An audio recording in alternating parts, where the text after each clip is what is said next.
বিয়ের বাজারে বসে দিকে পড়াশোনা তারা বসে দিকে পিছন দিকে একটা গাড়ি থাকে চাপালি মশলা করে সেখানে স্পটে দুনিয়ার দিন ঘটনাটা শুনলাম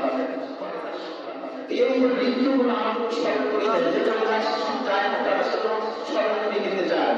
যে তোমরা একই মতো জাতি একই মতো কি আগে বা বলে শাস্তি বা বলতে না জবাব পাচ্ছি আমরা ভুলে যাই আল্লাহ রাব্বুল আলামিন এটা কেন পরীক্ষা রয়েছে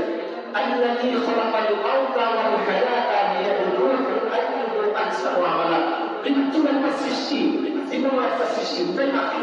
আল্লাহ রাব্বুল আলামিন সূরা মুলকে 20 নম্বর আয়াত মৃত্যু এবং জীবনকে কেন সৃষ্টি করেছেন